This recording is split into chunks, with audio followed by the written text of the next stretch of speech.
ครับ Welcome to thailandtoday.co on Facebook Live ครับ Today we have a special guest คุณกอบสิทธิ์ศิลปชัยครับ He is the head of capital markets research at กสิกร Bank นะครับ We will talk about the Brexit, the impact of Brexit, Britain leaving officially from the European Union. What is the impact on the Thai economy? And the second important issue is the continued spread of coronavirus, which originated in China and with more than 10 patients confirmed cases already in Thailand. So, welcome คุณกอบสิทธิ์ to the program on Thailand Today Facebook สวัสดีครับคุณกอบสิทธิ์ สวัสดีครับ Thanks for having me on the program. ครับ First of all, you must talk about the Monetary Policy Committee meeting at 2 o'clock, right? That's correct. It's a very hot issue, and if you look at the survey, it's a very tight race amongst the economist community in terms of pricing in whether or not they're going to move today or they're going to hold back today. So that's going to be revealed somewhere at about 2-ish o'clock, and we'll find out the results. So what's your opinion? You are for or you are against an interest rate cut? Well, let me say that we are for an interest rate cut, but I think that the timing, we can defer it later, maybe about in the next March meeting would be more appropriate, because we were thinking that most of the data hasn't been revealed yet about the impact. So it seems like the market is markets always tend to move on feelings more than fundamentals, and I thought it would be more prudent that the committee would look at more concrete fundamental data before deciding, because we've never been here before where we had a policy rate of 1%. The lowest we've ever had was 1.25, even in the midst of the hamburger crisis. So I think that we have to tread very carefully about using this kind of bullet, because we'll eventually right now we only have 5 bullets left in order to try to stimulate the economy. But I think that we have to be cognizant of the fact that we're using a demand side management tool to address a supply side problem. And if you look at the experience in Japan, in the Eurozone, it doesn't work as well. So they've already done quantitative QE and negative interest rates, and still the economy does not show a sustainable sign of recovery and growth. So having said that, I think that the committee would find it more appropriate to wait to see the additional data. But if you think about the fact that monetary policy also works with a lag, the effectiveness of monetary policy nowadays is beginning to feel like, since we're going to be talking about the coronavirus, that monetary policy is a drug, but then you're beginning to use it against a very drug-resistant disease, which is disinflation and bordering on deflation. So my thinking is that we need to think of other means in order to try to support the economy.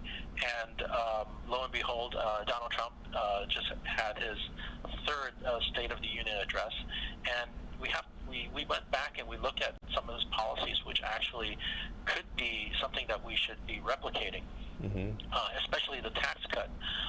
So we look at some of the data that when Donald Trump took over as the President of the United States back in January 2017, at that instance, the federal government was collecting a tax revenue of about $3.4 trillion US. Now, there was a lot of arguments that when he said he proposed a tax cut, that there was not going to be any. A lot of critics were saying that there was not going to be any trickle-down effects. But lo and behold, if you look at the data today, on an annual basis, the IRS, the Internal Revenue Service, is actually collecting $3.7 trillion in taxes, which actually is higher than when Donald Trump came in. And then there were some other issues where, if you look at in terms of personal income taxes, before Donald Trump came in, the amount of personal income taxes that the IRS collected was about 1.5 trillion, and today it's about 1.7 trillion. So it seems that Donald Trump's tax policies did work, and it's very similar to the same idea that when you had a department store have they slash prices and they have a midnight sale. So what you're doing is that you're basically, okay, for every product you sell, you're getting a lower revenue per unit, but then you're actually increasing the number of units that you're actually selling, and then so therefore the price goes down, but then you make it through the volume, and then net you're actually getting a higher revenue. So having said that again, then that I think that we have to look at other means in order to try to support the economy. So if you think about what has happened because of the coronavirus, is that the consumer from China, so Chinese consumers have disappeared. So that's a market that has disappeared. So the measures that we need to think about is how do we make up for that loss consumption and that amount of spending. And I totally agree with the idea, and it looks like some form of expansionary tax policy when the government yesterday passed made the decision that the tax filing for a personal income tax could be extended from the end of March to the end of June, because that means that taxpayers would have more time. They would hold on to their money a bit longer, and then therefore they would be spending it, and still the tax revenue will still get our taxes in the form of value-added taxes. So it doesn't have to be directly income taxes. So it creates a multiplier effect that money would continue to circulate around, especially when we have this uncertainty about the budget bill and its constitutionality of it. So therefore, because of the budget bill is going to be delayed at least for the next 2 to 3 months, you should be able to use some kind of expansionary tax policies by giving tax breaks. And I think that's where I stand. So, Kun Kobsidthi, you seem to be more in favor of the tax policy rather than the interest or the monetary policy measure at this stage. Like, anyway, we will know the decision of the MPC shortly after this program, right? About 2:05. That's when we're going to find out how the 7 members have decided. Another hot topic, Kun Kobsidthi, Brexit. Britain leaving the European Union officially. What's going to be the impact on the Thai economy? Well, I think there's, because of where Thailand has been for the past several years, where maybe part of the Western world has kind of delinked Thailand from being a trade partner, but since the elections, we are on the right path. And if you try to make some connections to what's happening with Brexit, it seems that what we have to think about is the deal that Tesco is contemplating about selling its business in Thailand and using those proceeds to help out their business back in the UK, because I think that is a symptom that the retailers, because of various other factors, whether or not it's disruption or because it's the recession or slowdown that was because of Brexit or the uncertainty of Brexit, I think that's probably one of the reasons why Tesco is deciding that, okay, maybe we need to use resources from other countries such as Thailand and then redeploy it back to help the business back home.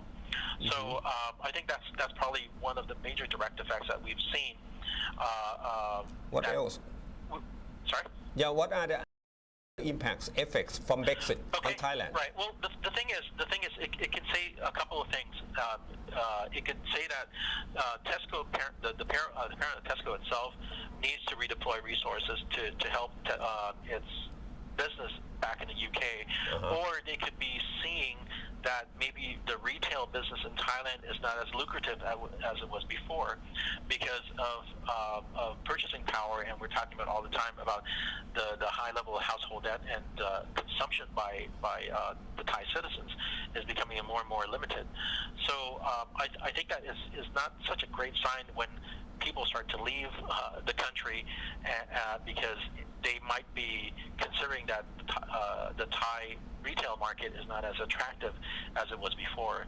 And as we've talked many times that Thailand is going to face this structural issue of an aging society, and the population will start to decline somewhere between 2026 and 2029, and that means consumption power is not going to it's going to be on the decline. คุณกอบสิทธิ์ So yes sir. Yeah, you think that Thailand or even ASEAN as a group need a free trade agreement with Britain in the near future? Yeah, I think it has to be the case because now we don't have whatever we were trying to work with an FTA with the EU. Therefore, since now the United Kingdom is going to be carved out of the EU, therefore we will need to work on these agreements.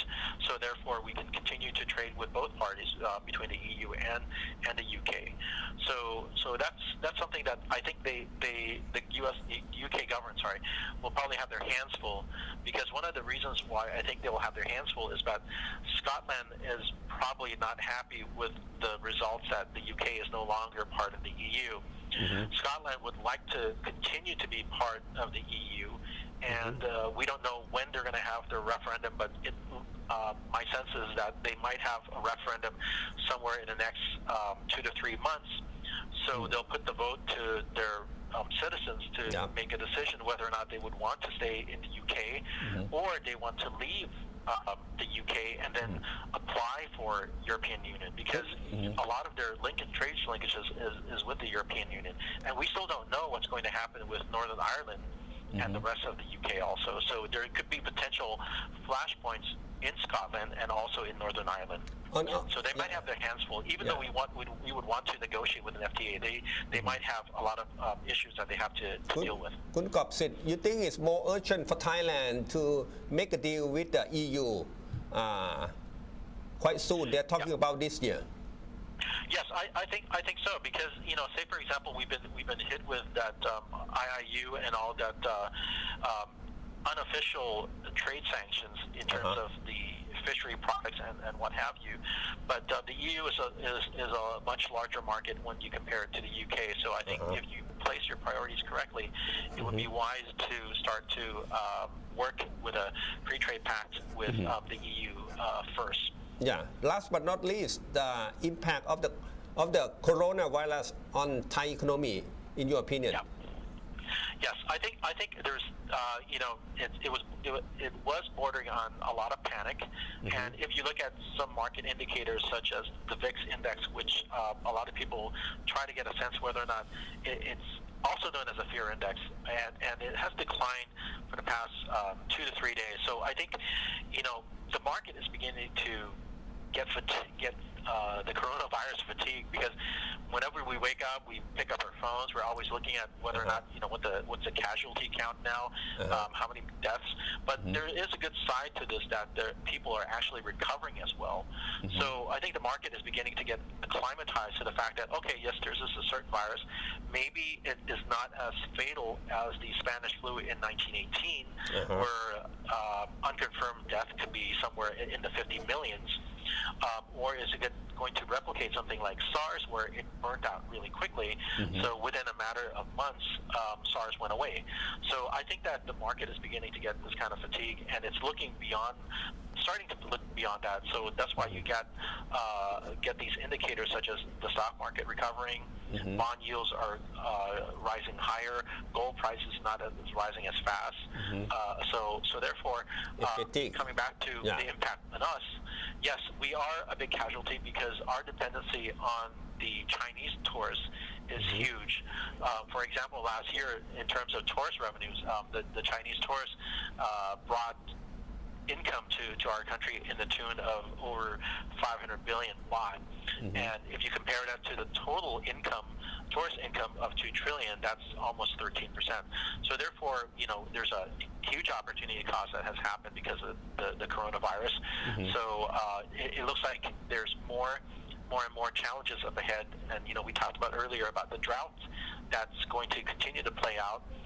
So there are a lot of challenges, and also theคุณ trade กอบสิท war ธิ์ a little bit going to. Yeah. on the international supply chain in China we heard that most factory in China extend their reopening delay the opening after the Chinese New Year for 1 month so what's your assessment?